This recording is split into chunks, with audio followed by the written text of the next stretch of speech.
함께 보실 하나님의 말씀은 여호수아 7장 1절에서 12절까지 말씀입니다. 여호수아 7장 1절에서 12절까지 말씀입니다.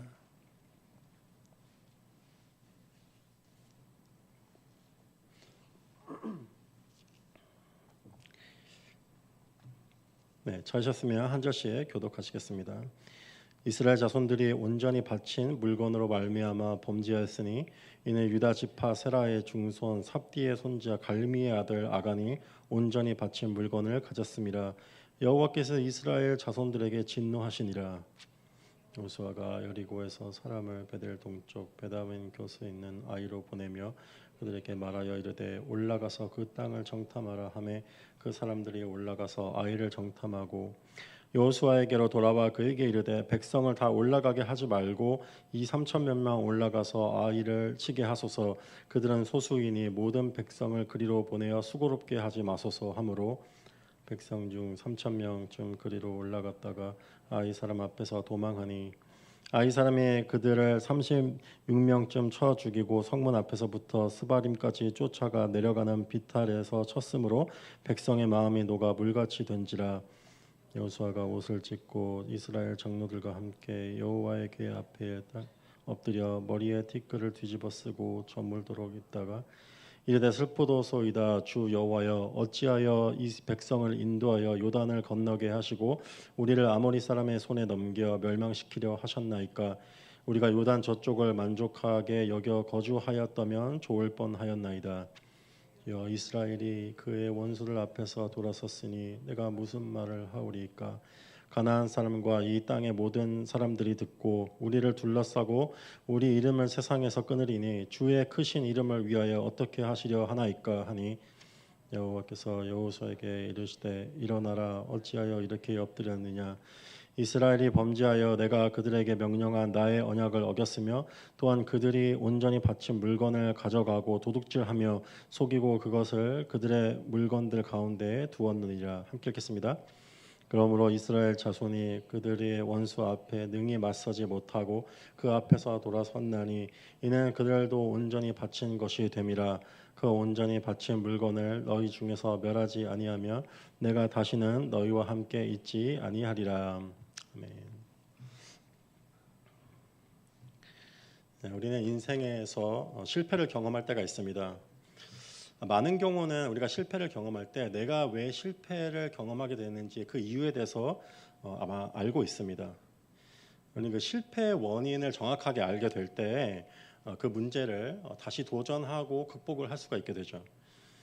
하지만 원인을 제대로 진단을 하지 못하게 될 때 우리는 같은 실수를 반복하고 또 같은 실패를 거듭해서 경험을 하게 됩니다. 하나님의 이끄시는 삶의 여정 가운데서 예상치 못한 실패와 패배를 경험할 때가 있습니다. 내가 내 스스로 모든 원인들을 다 분석하고 찾아봤는데도 도저히 어디서 뭐가 잘못된 것인지 어디서 실패하게 됐는지 그것을 발견하기 힘들 때가 있습니다. 오늘 본문에서 여리고의 전쟁의 승리 후에 이스라엘 백성이 두 번째 전쟁으로 이제 들어가게 되는데 그곳에서 큰 실패를 경험을 하게 됩니다. 그리고 오늘 본문을 통해서 우리는 그들의 싸움이 눈에 보이는 그 전쟁이 아니라 그들 내면 안에 있는 마음속에 있는 영적인 전쟁인 것을 다시 한번 깨닫게 됩니다.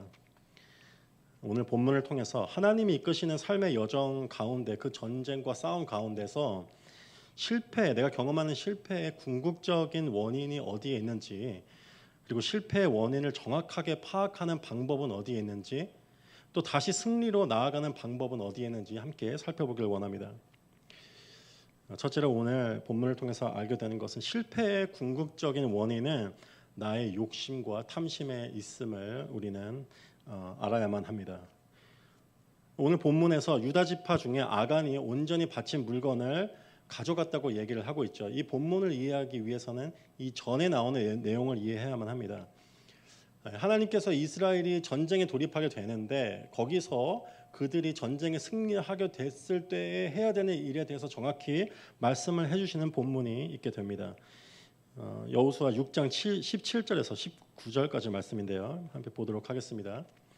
이 성과 그 가운데 있는 모든 것은 여호와께 온전히 바치되 기생 라합과 그 집에 동거하는 자는 모두 살려주라. 이는 우리가 보낸 사자들을 그가 숨겨 주었음이니라. 너희는 온전히 바치고 그 바친 것 중에서 어떤 것이든지 취하여 너희가 이스라엘 진영으로 바치는 것이 되게 하여 고통을 당하게 되지 아니하도록 오직 너희는 그 바친 물건에 손을 대지 말라.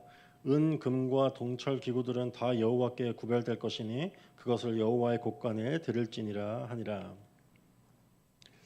하나님께서 분명히 말씀하시죠. 전쟁에서 승리하게 됐을 때 거기에는 모든 것을 이제 불살라 버리되 그곳 가운데 있는 은, 금, 동철은 손을 대지 말고 온전히 하나님께 바치라고 말씀을 하고 계십니다. 그것을 취하는 날에 너희가 그 물건과 함께 망하게 될 것이라고 말씀을 하는 거죠. 오늘 본문 뒤에 나오는 내용에서 아간이라는 사람은 하나님께 드려야 될 물건 중에서 금과 은을 손을 대고 그것을 자기가 몰래 취한 것을 보게 됩니다. 여기서 하나님은 왜 금과 은과 동철들을 금하셨는지 우리는 한번 생각해 볼 필요가 있습니다. 하나님께서 우리 삶에서 허락하지 않으시는 것들이 있죠.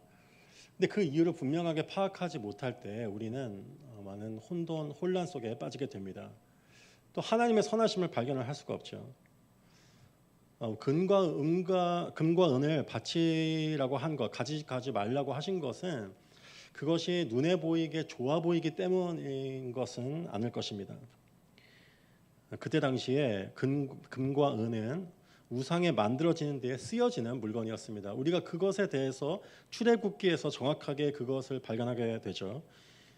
출애굽을 한 후에 모세가 그들의 눈앞에서 오랫동안 보이게 되지 않자 그들을 인도할 수 있는 우상을 찾았습니다. 그리고 그들이 어떻게 우상을 만들기 시작했는지 출애굽기에서 보게 되죠. 출애굽기 32장 3절에서 4절까지 말씀입니다.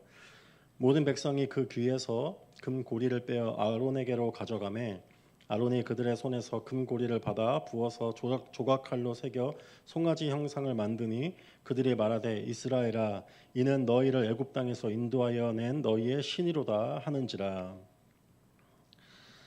금과 은을 소유하게 될 때에 이스라엘 민족이 분명히 행하게 될 것이 있었습니다. 그것은 이웃 나라들처럼 우상을 만들고 싶고 우상을 따르고 싶다는 그 마음이 생겨나는 것이죠. 때문에 그 이유 때문에 하나님께서 금과 은을 너네들이 가져가지 말고 하나님께 바치라고 말씀을 하신 것으로 볼 수 있습니다. 하지만 동철, 브론즈, 아이론 등은 어디에 쓰이기 때문에 바치라고 하신 것일까요? 그것은 동철 등은 그때 당시에 사람들이 무기를 만드는데 그것을 녹여서 사용을 했습니다. 이제 전쟁에서 쓰는 검과 창과 그 전차들을 만드는데 이 물건이 들어가는 거죠. 이 신명기에서 이제 하나님께서 그들에게 이스라엘 민족에게 나중에 일어날 일에 대해서 말씀하시는데 너희가 가나안 땅에 정착하게 될 때 왕을 두게 되는데 그 왕은 절대로 스스로를 위해서 병마를 많이 두어서는 안 된다고 말씀하고 계십니다. 신명기 17장 16절 말씀입니다. 그는 병마를 많이 두지 말 것이요 병마를 많이 얻으려고 그 백성을 애굽으로 돌아가게 하지 말 것이니. 왜 이런 말씀을 하셨을까요?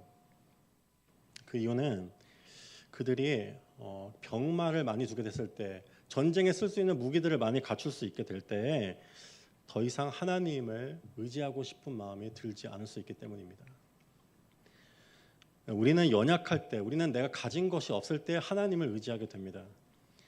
하지만 내 스스로 아는 것이 많고 가진 것이 많아지게 될 때 우리는 하나님을 의지하는 것이 아니라 내가 가지고 있는 것을 의지하게 됩니다. 이런 이유들로 보아서 하나님께서 금, 은, 동철 등을 취하지 말라고 하신 것으로 우리는 볼 수 있을 것입니다.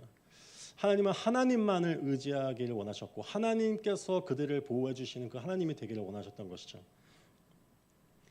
하지만 아간은 하나님이 금하신 것을 탐냈습니다. 왜 아간은 하나님의 분명한 경고의 말씀에도 불구하고 그 물건에 손을 댄 것일까요?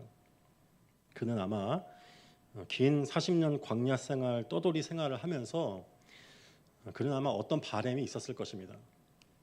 그동안 아무것도 가진 것 없이 내가 고생만 하면서 긴 광야 생활을 지나왔는데 이제는 하나님이 약속하신 그 땅에 들어왔는데 이제는 남들처럼 편하게 살고 싶고 남들처럼 누리면서 살고 싶은 그런 마음이 그는 그 바람이 아마 있었습니다.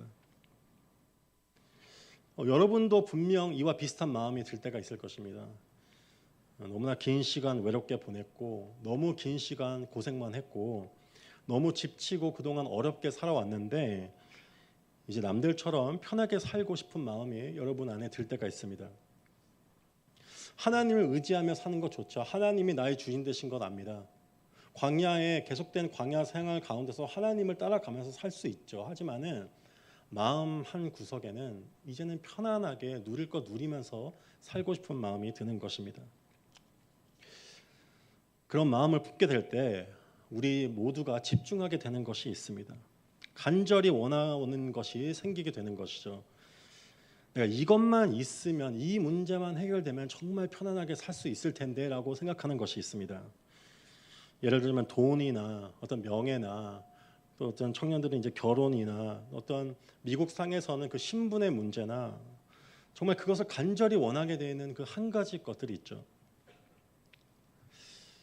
그리고 내가 그 간절히 원하는 그것은 많은 경우에 하나님이 금하신 것입니다. 하나님이 허락해 주신 그 한 가지를 내가 그것을 정말 갖고 싶어 하게 되는 거죠. 하나님이 여러분에게 우리 삶에 다 채워주셨는데 아직까지도 축복해 주시고 허락해 주신 그 단 한 가지가 남아있는 것입니다. 그것에 우리는 시선을 돌리게 되고 그것을 우리는 결국에는 탐하게 됩니다. 이런 마음으로 아간은 하나님이 금하신 은과 금을 취했을 것입니다. 그리고 그때 그 죄가 이 한 사람에게만 머물러 있는 것이 아니라 그 공동체 전체에 퍼져나가고 전염되게 되는 것을 우리는 보게 됩니다. 여리고 승리 후에 이스라엘 백성들이 아이성 전투에 임하게 되는데 이 여호수아가 그 전 했던 것처럼 하나님이 명령하신 그것을 다시 반복할 것을 명령합니다. 그 땅을 정탐하라고 사람들을 보내게 되죠. 정탐꾼들이 돌아와서 이렇게 보고를 합니다. 오늘 본문 3절 말씀입니다. 여호수아에게로 돌아와 그에게 이르되 백성을 다 올라가게 하지 말고 2-3천 명만 올라가서 아이를 치게 하소서. 그들은 소수이니 모든 백성을 그리로 보내어 수고롭게 하지 마소서 하므로 이들이 전하는 보고에는 정확한 뜻을 담고 있습니다. 그것은 이제는 우리의 능력으로 충분히 이길 수 있다는 것이죠. 이 정도 되는 문제라면, 이 정도 되는 사람들이라면 우리의 능력으로 충분하다는 것입니다. 전에 했던 것처럼 그것을 반복할 필요가 없다는 거예요. 전에 하나님이 말씀하셨던 것처럼 모든 사람이 그 전쟁터에 나갈 필요가 없다는 것입니다. 전에 하나님이 말씀하셨던 것처럼 모든 대열을 갖추고 하나님의 언약궤가 앞서가고 제사장이 따라가는 그 수고를 할 필요가 없다는 것입니다. 어떻게 싸워야 하는지 당장 하나님한테 구할 필요가 없다는 것입니다. 이거는 누가 봐도 쉬운 거기 때문에 물을 필요도 없고 우리는 그냥 나가면 승리하게 된다는 것이죠. 그 이유는 무엇일까요? 그것은 그들이 승리를 맛봤기 때문입니다. 그리고 그들의 승리가 자신이 이룬 것이라고 착각을 하게 된 것, 그 이유 때문일 것입니다. 그들은 어떻게 이렇게 생각이 변했을까요? 그것은 아간의 죄가 그들에게 전파됐고 전염됐기 때문일 것입니다. 더 이상 하나님을 의지하는 것이 아닌 내가 스스로의 능력으로 나의 문제를 해결하고 더 많은 것, 모든 것을 누리면서 살고 싶은 마음이 그들에게 퍼지게 된 것이죠. 우리 자신도 이와 같이 내가 모든 것을 갖고 싶을 때 저 사람은 갖고 있는데 내가 갖지 못한 그것을 내가 가지려고 할 때 내가 가진 것보다 더 많은 것을 누리려고 할 때 하나님을 의지하는 것이 아닌 내 힘으로 하나님이 허락하지 않으신 그것을 취하려고 할 것입니다. 그리고 과거의 성공이 하나님께서 허락해 주신 성공과 축복이 아니라 더 이상 그것이 아니라 내 노력으로 이루게 된 것이라고 착각을 하고 그것을 믿게 되는 것이죠. 그때 내 눈앞에 있는 문제들을 내 힘으로 해결해 볼 수 있는 것처럼 우리는 보게 되고 믿게 되는 것입니다. 이스라엘 민족의 이런 착각 가운데서 나아갈 때 그들은 전쟁에서 참패를 하게 됩니다. 여러분도 여러분 눈앞에 보이는 그 문제가 그렇게 어렵게 보이지 않은 것들이 있었을 것입니다. 생각보다 쉬워 보이는 그것, 다 여러분의 노력으로 그것을 취하려고 했던 그것 앞에서 그것의 완전한 실패를 경험하신 적은 없나요? 만약에 아직도 그 실패를 경험하고 계시다면 그 이유는 아마 아직 내가 갖지 못한 그것, 아직도 내가 탐하고 있는 그것을 내 힘으로 가지려고 하기 때문일 것입니다. 둘째로 우리는 실패의 원인을 분명하게 파악을 해야만 합니다. 이스라엘 민족은 아이성 전투에서 참패하게 되자 여호수아와 이스라엘 장로들은 그 하나님 앞에, 하나님의 임재 앞에, 그의 앞으로 나아가게 되죠. 그들은 그 실패 가운데서 모든 것을 쏟아내면서 하나님 앞에서 옷을 찢고 티끌을 뒤집었습니다. 우리가 실패의 원인을 정확하게 파악하기 위해서는 첫째로 하나님 앞에 나아가야만 합니다. 내가 아무리 머리를 쥐어싸고 문제 어디가 잘못된 것이지 뭐가 문제인 것을 아무리 생각을 해도 그 원인이 감추어져 있다면, 내 눈에 감추어져 있다면 하나님만이 그것을 드러내 주실 수 있는 거죠. 아무리 노력해도 그 문제의 뿌리와 그 원인을 우리 힘으로는 찾아낼 수가 없습니다.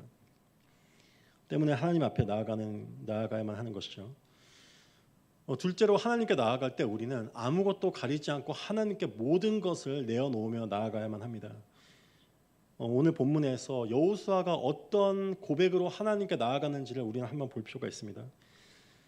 오늘 본문 7절 말씀입니다. 이르되 슬포도소이다 주 여호와여 어찌하여 이 백성을 인도하여 요단을 건너게 하시고 우리를 아모리 사람의 손에 넘겨 멸망시키려 하셨나이까.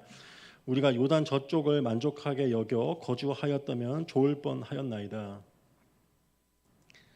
여호수아는 하나님 앞에 그 원망하는 마음을 숨기지 않았습니다. 여호수아가 한 고백이 정확히 그 고백을 다른 곳에서 우리는 발견하게 되죠. 그것은 이스라엘 백성이 처음 출애굽했을 때 그 광야 땅에서 하나님이 자신들이 원하는 것을 주시지 않자 하나님께 쏟아낸 그 정확한 그 말이었습니다. 우리를 죽이려고 이곳으로 인도하셨습니까? 그곳에 있었으면 우리가 편하게 살 텐데 왜 굳이 우리를 인도해내서 이곳까지 인도하셨습니까? 하고 하나님을 원망하는 그런 말이었습니다. 그리고 여호수아는 그 자리에 있었습니다. 그것이 얼마나 하나님 보시기에 잘못된 말인지를 그는 분명히 알고 있었습니다. 하지만 그도 똑같은 고백을 하는 것을 보게 됩니다. 우리가 하나님을 모든 실패 가운데서 하나님을 원망하고 정말 분노를 쏟아내고 싶을 때가 있죠. 하지만 우리는 압니다. 그것이 하나님 보시기에 용납되지 않는 잘못된 어떤 죄라는 것을 우리는 너무나 잘 알고 있죠. 그럼에도 불구하고 우리는 하나님께 나아 묻기 위해서는 우리가 잘못됐다고 생각하는 그것까지도 우리가 숨기지 않고 하나님께 모두 내어놓아야만 합니다. 그때 우리는 회복의 단계로 나아갈 수 있게 되는 것이죠. 마지막으로 우리는 하나님의 말씀에 귀를 기울여야만 합니다. 다시 한번 여호수아가 하나님께 쏟아낸 그 언어와 그 말에 우리는 분명히 한번 눈여겨볼 필요가 있습니다.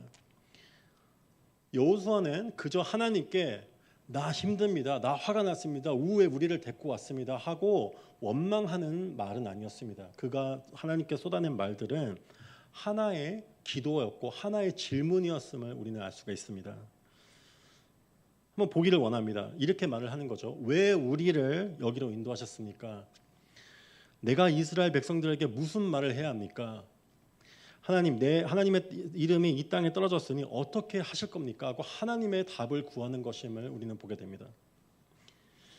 그가 질문하며 하나님께 나아갈 때 하나님께서 여호와에게 무엇을 행하여야 되는지를 분명하게 말씀을 하기 시작합니다. 우리가 하나님의 말씀을 듣기 위해서는 나의 모든 것을 기로도 쏟아낸 후에 그 자리를 지키고 하나님이 말씀하실 때까지 내 귀를 기울여야만 합니다. 그때 하나님께서 구체적인 답을 주시는 것이죠. 대부분의 경우 실패의 원인은 내 자신에게 있음을 우리는 알아야만 합니다. 전쟁에 참패하게 되자 여호수아는 그 이유를 하나님에게서 찾으려고 했습니다. 그가 내린 결론은 하나님이 이스라엘을 아모리 사람의 손에 넘겨서 멸망시키려 한다는 것이었죠. 그것이 그가 내린 결론이었습니다. 우리 자신 또한 문제가 풀리지 않을 때, 그 인생에서 수치와 참패를 계속해서 경험하게 될 때, 하나님의 선하신 뜻을 어디에서도 발견할 수 없게 될 때, 여호수아가 내린 동일한 결론으로 우리는 이르게 됩니다. 하나님이 나를 향하신 선하신 뜻은 이제 없는 것 같구나. 하나님이 나를 망하게 하시려고 이런 일을 행하시는 거구나. 또는 더 극단적으로 하나님이 나를 죽이시려고 작정을 했구나라고 그런 결론으로 이르게 되는 것이죠. 하지만 이스라엘이 또 우리가 실패하는 이유는 하나님의 것을 내가 훔친 것에 있음을 우리는 알아야만 합니다. 하나님이 금하시는 것, 이것만 있으면 정말 만족할 것이라는 그것을 탐하여 그것을 갖고 싶어서 분명히 하나님이 허락하지 않으실 것을 알면서도 그것을 취하려고 할 때, 그 길을 내가 굳이 가려고 할 때 이스라엘처럼 우리는 기대하지 않은 그 실패와 참패를 경험하게 될 것입니다. 마지막으로 회복과 승리로 나아가기 위해서는 우리는 우리 마음속 깊은 곳에 감추어둔 우리의 우상을 발견하고 그것을 우리의 손으로 깨뜨려야만 합니다. 본문 12절 말씀이죠. 그러므로 이스라엘 자손들이 그들의 원수 앞에 능히 맞서지 못하고 그 앞에 돌아섰나니 이는 그들도 온전히 바친 것이 됨이라. 그 온전히 바친 물건을 너희 중에서 멸하지 아니하면 내가 다시는 너희와 함께 있지 아니하리라. 여러분, 우상은 우리의 노력으로 단번에 쉽게 발견할 수 있는 것이 절대 아닙니다. 이어지는 구절들에서 아간은 자기 스스로 자기 손으로 훔친 물건을 자기 눈으로도 볼 수 없는 그 진영 안에 땅 밑에 깊은 곳에 묻어놨다고 그는 고백을 합니다. 또한 우리가 숨겨놓은 그 우상을 찾기 위해서, 이스라엘 민족의 그 물건을 찾기 위해서 모든 민족을, 모든 지파를 불러내고 모든 족속들을 불러내고 모든 가족들을 불러내서 그것을 물건을 찾기 위해서 좁혀 들어가는 그 노력과 긴 시간이 필요했음을 우리는 보게 됩니다. 마지막으로 그 우상을, 숨겨놓은 우상을 발견하는 것은 그 사람들의 노력이 아닌 하나님이 그것을 발견해 주셨다고 우리는 보게 됩니다. 아무리 나의 생각을 추적하고 내 마음속의 동기들을 샅샅이 뒤져보려고 해도 우리 자신의 노력으로는 내 마음 깊은 곳에 존재하고 있는 그 우상과 그 죄의 뿌리를 우리는 발견을 할 수가 없습니다. 대신 여호수아가 행한 것처럼 나의 모든 것을 하나님 앞에 말씀드리고 내어드리면서 하나님께서 그것을 내 앞에 드러내 주시기를 우리는 구하며 나아가야만 합니다.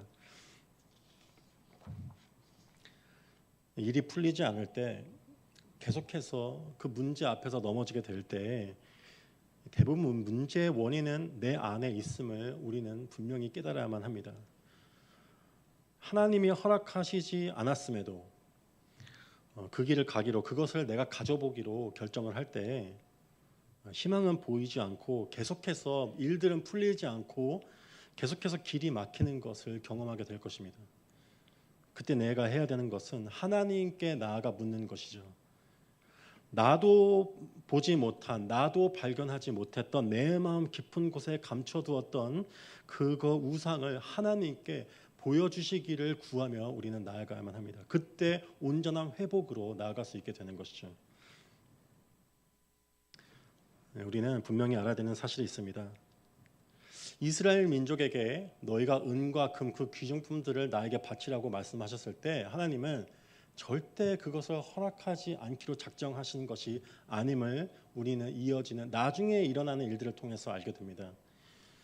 왜냐하면 평생 하나님의 뜻만을 순종하고 따르기로 결정한 다윗에게, 그 아들에게 하나님께서 절대 그 전에 노력으로 이루어낼 수 없었던, 가져볼 수 없었던 그 많은 은과 금과 보화들과 병거들을 하나님의 손으로 직접 허락해 주시는 것을 우리는 보게 됩니다. 이 모든 것이 에덴 동산의 그 장면으로 돌아가는 것임을 우리는 알아야만 합니다. 하나님께서 선악과를 금하셨을 때 사단은 우리에게 찾아와 너의 행복과 안위를 하나님께서 원하시지 않기 때문에 이것을 금한 것이 아니냐라고 물어보죠. 여러분에게 허락하지 않으시는 그 한 가지가 있을 것입니다. 그럴 때 사단이 우리에게 이렇게 속삭일 수 있습니다. 하나님의 선한 뜻이 어디 있느냐? 너가 그거 손으로 너가 그것을 취할 수 있다고 말을 하게 되는 거죠. 하나님이 그것을 너에게 허락해 주시기로 작정을 하셨고 영원히 그것을 금하시기로 작정을 하셨다는 이야기입니다. 하지만 그렇지 않습니다, 여러분. 하나님은 그것을 밀어두셨죠. 하나님은 그것을 직접 선악과를 따서 우리가 옳고 그름을 판단해서 하나님을 떠나는 것이 아니라 긴 시간 하나님과 동행하는 가운데 하나님께서 점차 지혜를 우리에게 허락해 주셔서 하나님과 같은 신으로 우리를 만들어 주시는 것이 하나님의 계획이셨습니다. 하지만 우리는 그것을 보지 못했고 아간도 그것을 보지 못했죠. 때문에 그것을 자기 손으로 취하려고 결정을 하였습니다. 내게 너무 중요하게 된 그것, 그 우상을 나의 손으로 직접 포기하게 될 때 하나님께서 그것을 하나님의 때에 하나님의 방법으로 하나님의 손으로 허락해 주실 것입니다. 그럴 때 다시 한번 그 막혔던 문제 앞에서 하나님이 허락해 주시는 그 승리를 경험하게 될 것입니다. 기도하겠습니다. 주님 감사합니다. 오늘 말씀을 통해서 주님께서 금하신 그것이 우리를 영원히 우리를 행복하지 않게 하기 위해서 그것을 금하신 것이 아니라 그것을 취하게 됐을 때 그것이 얼마나 우리에게 우상이 되고 위험한 것이 되는지를 아셨기 때문에 금하신 것을 보게 됩니다. 내 잘못된 선택이 내 주위에 있는 사람에게 우리 공동체 안에 퍼지게 되는 것을 보게 됩니다. 주님, 주님께서 금하실 때 주님의 선하심과 주님의 계획을 내가 믿으며 주님께서 당장 내게 원하시는 것, 내게 나아가 싸우기 원하시는 것, 그곳으로 나아가게 하여 주시옵소서. 계속해서 주님을 의지하며 나아가는 우리 모두가 될 수 있도록 주님 인도하여 주시옵소서. 감사합니다. 예수님의 이름으로 기도드렸습니다. 아멘.